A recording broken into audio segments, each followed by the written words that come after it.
আসসালামু আলাইকুম সম্মানিত ভিউয়ার্স, আপনাদের মাঝে আবার চলে আসলাম। তো আপনারা যেখান থেকে দেখতেছেন অবশ্যই মনোযোগ সহকারে দেখবেন, এবং মনোযোগ সহকারে না দেখলে বুঝতে পারবেন না।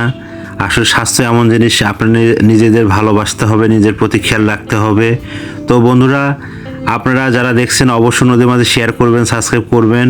তো আজকে বিষয় যে আলোচনা করবো সেটা হচ্ছে মানসিক চাপ, এবং মানসিক চাপের কারণে কি কি হতে পারে সেটা আজ লক্ষ্য রাখতে হবে। ব্রেনের পুরো ইফেক্ট পড়লে সেটা আপনারা নিজেরা লক্ষ্য রাখবেন, কারণ প্রত্যেকটা ঘরে সন্তান, পরিবার, ওয়াইফ সবাই আছে, যার জন্য সমস্ত ভিউয়ার্স মনোযোগ সহকারে শুনুন।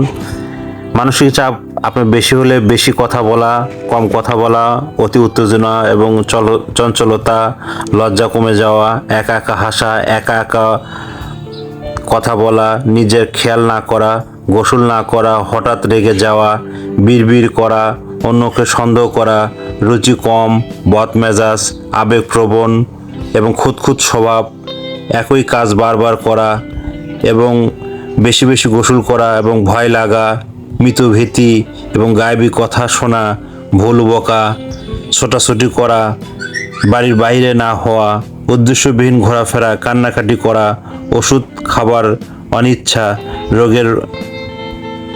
রাগের মাথায় শরীরের ক্ষত করা, মোবাইলে অতিরিক্ত ব্যবহার করা।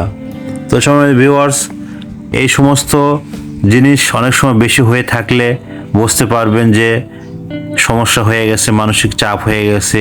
এই চাপের জন্যে পরিবারে যারা আছেন বা যে বয়সী হোক, যে সমস্যা হোক, আপনারা যোগাযোগ করুন এবং আপনাদের শরীরকে ভালোবাসা এবং নিজে ভালোবাসা, পরিবারকে ভালোবাসার জন্যে লক্ষ্য রাখুন।